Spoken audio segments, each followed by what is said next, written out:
Hello, welcome to Hawkeye Nation. This is Hotcast, your Iowa football, basketball, and recruiting podcast brought to you by Go Iowa Awesome and Rivals.com. I'm your recruiting analyst and host, Eliot Clough, at Eliot Clough on Twitter, joined by Doug. And I always forget to ask, how do you pronounce your last name, Doug? It's pronounced Bucshon. Bucshon. That was going to be my guess, too. Dang it. Doug Bucshon from Orange and Blue News, part of the Rivals Network. He covers Illinois for Rivals. So, Doug, we were just talking about it. Rumors swirling for a good portion of the early part of the day. Cooper DeJean it sounds like he may be missing the rest of the season, not just this coming Saturday, but at the very least, the rest of the regular season. We're hoping to learn more as the day progresses. Of course, stay tuned to iowa.rivals.com for our premium content to learn more about that. But Doug, coming from, the vantage point of covering the Illini, what's your reaction when you hear the news of such a talented guy? Iowa's best player going down. Well, first thoughts are just with him, and a kid who's really well on his way to a lot of postseason accolades. He's going to be a first-team All-American, probably the best defensive player in the Big Ten, along with Jerzon Newton, the D tackle from Illinois. And a while back, all the Rivals publishers got together and we did our preseason power rankings and our midseason rather power rankings and players of the year, and he was the defensive player of the year in the Big Ten. He's the best defensive player on the best defense, and it's a really a shame. You never like to face a team when they're not 100%. I think a big difference between Iowa and Illinois, though, is if Illinois loses Johnny Newton, the defense really suffers quite a bit. Iowa's got so many players on defense, two other All-Americans on defense. I think they'll be fine defensively, but you just got to feel for Cooper and a devastating injury for him. Yeah, you talk about his impact on defense, but you also got to factor in special teams too, right? He's down there on every Tory Taylor punt.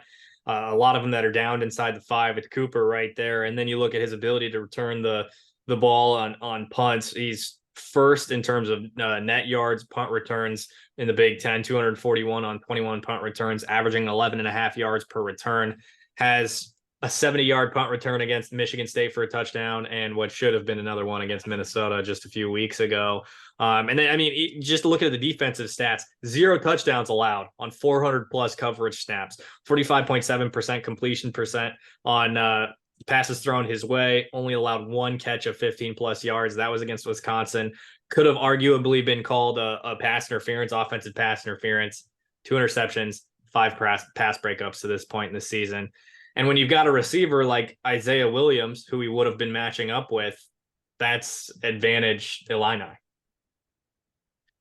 It is, like, as I said, I think Iowa's got other players. You don't put together that kind of defense without a whole bunch of good players. But he's just one of those guys that when you watch a game, you're like, whoa, who's that? Oh, it's him again. Same guy. It's the same number over and over again. And he's done that to Illinois. He's done that to everybody, really. And really, when you look at the course of his career, he's one of the best defensive players in the history of the program there at Iowa. I put out a poll earlier this year about Cooper being arguably the best player in the Kirk Ferentz era. And that prompted a ooh from Adam on Hotcast a while ago. He was a little shook by that. But at the very least, the most versatile. There's a reason he played a snap on offense a couple weeks ago, and people have been calling for that for so long. But that's obviously front of mind right now for the Iowa defense. Doug, I know you had said you're not as familiar with the personnel for Iowa. For those of you who are listening, and you can read more about it on iowa.rivals.com. And if you're a premium subscriber, you can get even more information about Cooper being out, who will replace him, etc. But Deshaun Lee is a guy that stepped up big time early on in the season in the absence of Jamari Harris, with all of the betting information, the betting stuff that was going on in Iowa or with the Iowa football program. But Deshaun Lee's a name to know for you, Doug, especially. He did some good things in limited snaps. I think 16 tackles over 7 games this season. He was hurt a little while, but he's a guy that did really well in coverage in and he's kind of a smaller corner, but he made some really great open field tackles too. So that potentially Deshaun Lee and or Jermari Harris matchup with Isaiah Williams is going to be something to watch. What does Isaiah do so well?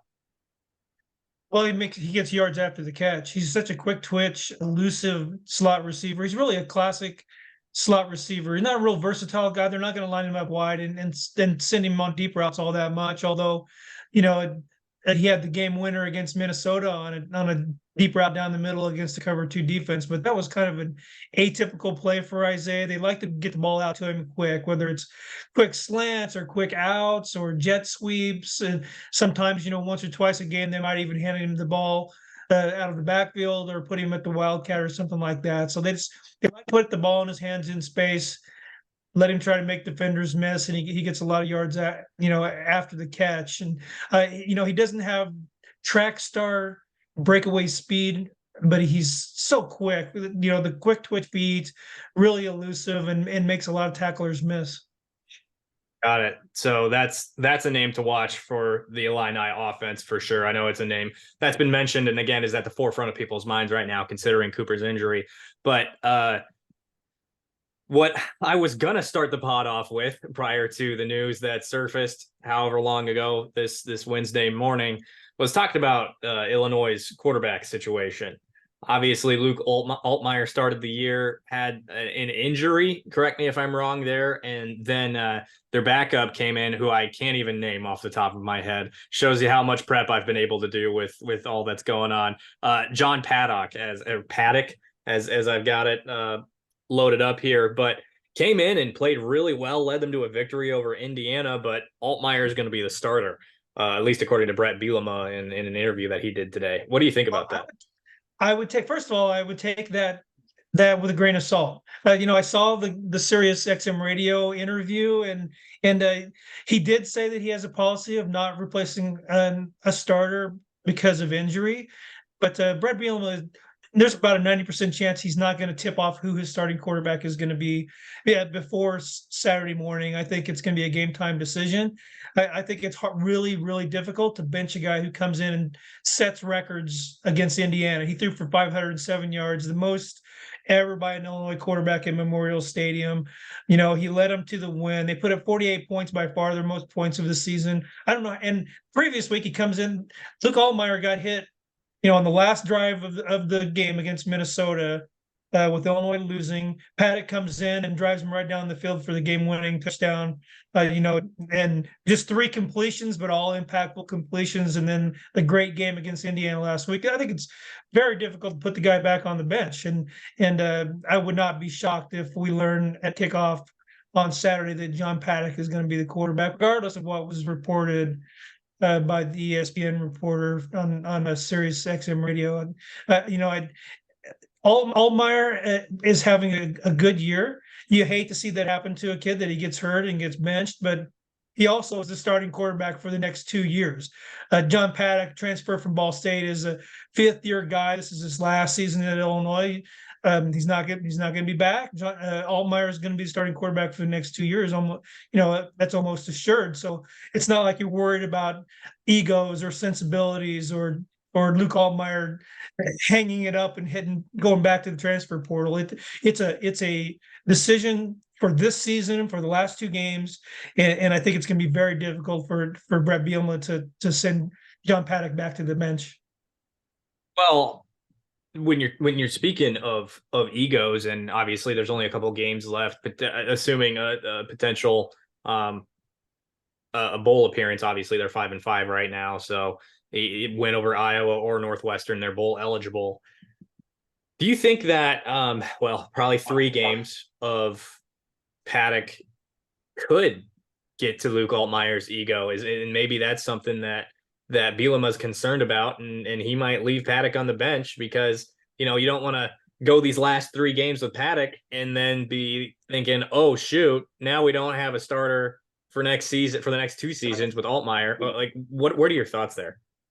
No, Altmaier's not going anywhere. He's already transferred once. He's transferred from Ole Miss. He's not going to hit the portal again. He's not really that kind of kid. Very level-headed kid. the thing you might worry about a little bit is his confidence, because he's a kid who coaches really have to pump up, build up his confidence. He's kind of a mild mannered, soft spoken type of player. So you might worry a little bit about his confidence, and that might go into the decision on Saturday. But the good thing about it, I think, is the decision that they do make doesn't have to be the final decision. If the guy comes in and he stinks it up and has a really bad first quarter or whatever, you got another guy waiting in the wings that you can go to. So regardless of who gets the start, they may not be the one who finishes the game. You just kind of compare contrast what these two guys do well versus don't do well, and like, do you see preparation for Iowa being a difficult thing based on what these two different quarterbacks bring to the table and what they do well versus don't do well? Well, the first thing I would say to that is that offenses prepare for Iowa, for the Iowa defense. The Iowa defense, they are what they are. They dictate the pace of the game.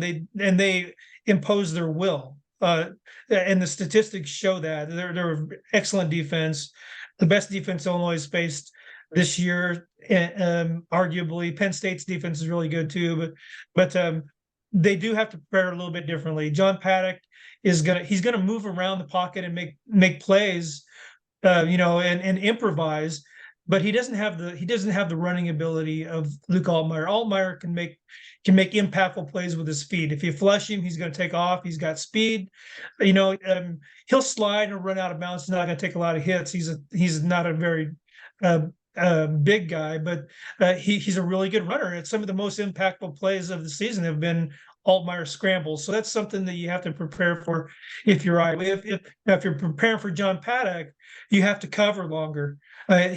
He will improvise. The last play of the game in overtime, the throw to Isaiah Williams in the end zone in overtime, Isaiah Williams was the last read of that play. And Paddock got flushed out to his right. He rolled out to the right, and Isaiah adjusted his route, and he found him in the end zone. So you got to cover longer. Altmaier gets the ball out more quickly. I think he's better, or rather, Paddock has a little bit better downfield vision, gets the ball out a little bit quicker than Altmaier, but Altmaier can also stretch the field probably a little bit better. He's got a better arm. He throws the deep ball a little bit better. Okay. Now, you mentioned the mobility, the difference in going through reads and downfield vision and stuff for Paddock. How's the offensive line been for the Fighting Illini this season in regards to, keeping him upright when he does look downfield and try to make a play? It was an evolution. They started out the season rough. They gave up 6 sacks to Kansas. They went on the road to Kansas and lost to a pretty good Kansas team. Gave up 6 sacks. They made some changes up front. They moved Isaiah Adams from left guard to right tackle, moved Dostoevsky from right guard to left guard, and then they got healthy. They had some guys like Zach Chrysler, the right guard, who was not very healthy all the way up until just a couple of weeks ago. But now I think the last 4 weeks they're playing their best football. That they kept John Paddock on his feet, had a clean pocket, I think, for all but 7 or 8 plays. If you look at PFF, and that, if on 38 dropbacks or whatever it was, 8 pressures is not very many. And they only put him on the ground once, and that was on the last play of regulation when it was, he was dropping back for a desperation heave-ho at the end of regulation. So their O-line's really playing their best football right now, I think. And, and their pass pro particularly is really coming around. They've gotten the running game going since the freshman Caden Fagan has gotten some carries in the backfield, so they feel good about the running game now. But again, it's Iowa. It's the Iowa defense. It's going to be a test. It's going to be a test for Illinois, a test for anybody against a very physical Iowa defense. You say that Paddock being out there makes the run game, and obviously it's a small sample size compared to Altmaier, but would you say that Paddock being out there makes the run game better because of what he is able to do through the air? No, there's no doubt that the offensive philosophy changed, in that game, from setting up the pass with the run to going to a more West Coast mentality where you're setting up the run with the pass. Paddock gets the ball out quick. They're throwing some quick hitters. They're throwing the quick slants and loosened up the Indiana defense. Now, I don't think Indiana defense is very good, but it loosened them up. And later in the game, especially in the second half, those outside zone plays had a lot more space for the Illinois running backs and start chewing up some yards on the ground. So, the one thing about offensive coordinator Barry Lenny Jr. is he's not a guy who's going to stick to his guns on things. If something's not working, he's going to try something else. And they really started setting up the run with the pass when it was obvious that John Paddock had some opportunities in the passing game. An offensive coordinator changing things when they don't work. That's a foreign concept, Iowa fans. Must be nice. In regards to that running game, Caden Fagan coming in, like you mentioned, 95 rushing attempts. Then I looked down the stat sheet at a guy like Reggie Love the third, only 6 games played. Is he hurt right now? Come back, previous injury. What's going on there?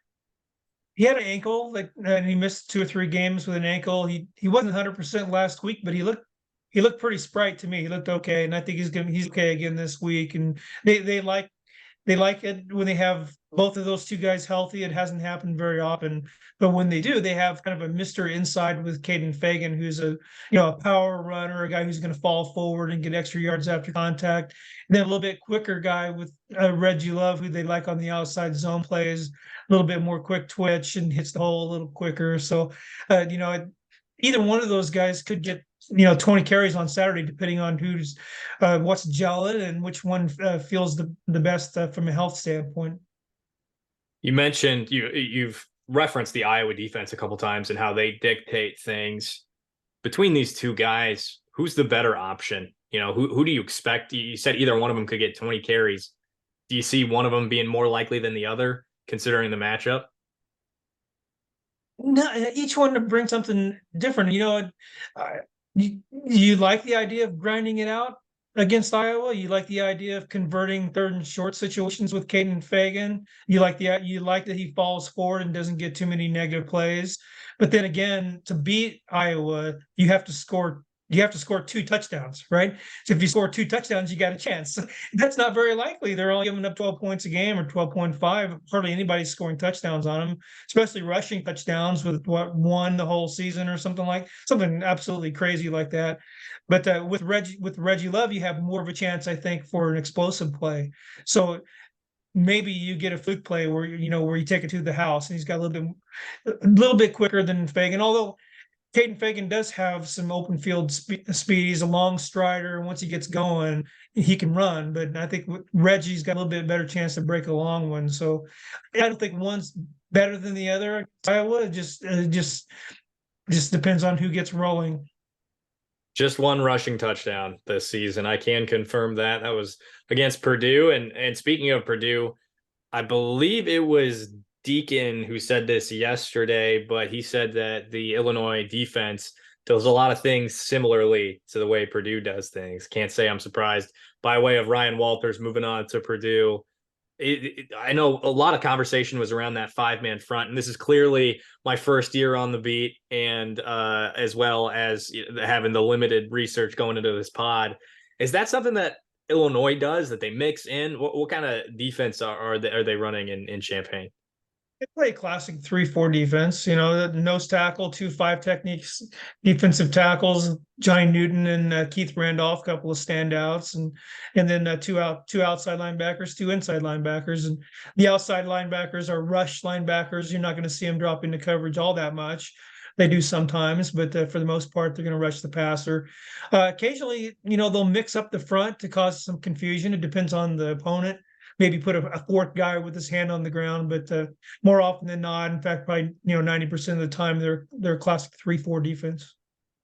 Got it. And Johnny Newton's a name that you throw in, and that everybody throws in, with being one of the best defenders in the Big Ten. You mentioned him along with Cooper DeJean earlier. He was a name that was brought up yesterday in our media availability. Might be a first-round pick coming up here soon. What's he doing well? How is he ending up in backfields all across the Big Ten? Well, he's just so quick that he's almost impossible to block one-on-one. And everybody's doubling him. In fact, Indiana doubled and tripled him every snap on Saturday, and it worked for him. I mean, their quarterback threw for a bunch of yards. If you neutralize him, you got a much better chance. But this guy spends more time in the offensive backfield than any Illinois defensive lineman I've covered in 13 seasons. He's just so quick off the ball. He splits double teams. Once he gets his hips through it, he runs like a running back, chasing the ball from the backside and chasing down quarterbacks. He's faster than every quarterback he's faced this year, and that includes the dual threat quarterbacks that they've played. And that's not an exaggeration. The guy is just uncanny when it comes to speed and quickness, and just so hard to deal with. And tenacious. He's just got a killer instinct about him. He wants to make plays. Once he gets a beat on the quarterback, he's gonna make a beeline and chase him down. And you got to account for him. He can wreck an offense by himself, and that's why he's one of the top defensive linemen in the country. He's going to be an All-American, and he's going to be a first-round draft pick. Now, with that, all of that said, did you cover Corey Eliot at all when you were first starting on the beat? I think that was the beginning. I think it might have been my first year. Good, excellent player, obviously good player in the NFL, a really good player in the NFL, but not as disruptive as Johnny Newton. With Newton, if you look at the numbers, the tackles for loss, the sacks, they don't really begin to describe what it's like to watch a guy play D-line, because he wears number 4, and literally every play, when the pile unfolds, you see number 4 get off the pile, and that's even on the outside runs, the plays to the edge. He runs sideline to sideline as an interior defensive lineman. That's very rare quality for a guy to have. As a recovering Chargers fan, Corey Eliot was the first guy that came to mind when talking about the Illinois defense. Had some good years in San Diego, but it sounds like Johnny Newton is poised to really explode onto the scene and have a good NFL career out of Illinois. And now, while we're talking about the defense, Johnny Newton is the name that comes to mind right away. I believe they had quite a crew of defensive backs last season. Those guys have moved on. Again, correct me if I'm wrong there, but where are the other strengths for the Illinois defense? I mean, you got Brett Bielema as your head coach, so there's got to be some other good things going on for the Fighting Illini, right? Yeah, but you didn't see him on Saturday against Indiana when they gave up 45 points and 20 yards. Yeah, all right, fair enough. Before that, you kind of liked where they were trending when it comes to stopping the run. They were getting better. They had some major hiccups early in the season, especially against dual threat quarterbacks from Toledo and Kansas. They had a lot of problems with those guys. Pocket passers they deal with a little bit better, but the dual threat guys really got under their skin. But it starts up front with Newton, and then Keith Randolph, another NFL prospect at defensive tackle. They're getting a little better at rushing the passer, but like you said, one of the major storylines coming into the season was all of those losses in the secondary. We lost 4 starters.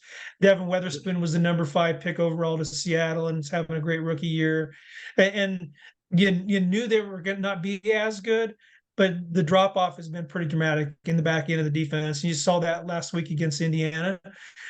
I think they think that they get a little bit of a reprieve against an Iowa offense that grinds it out and they beat you with defense.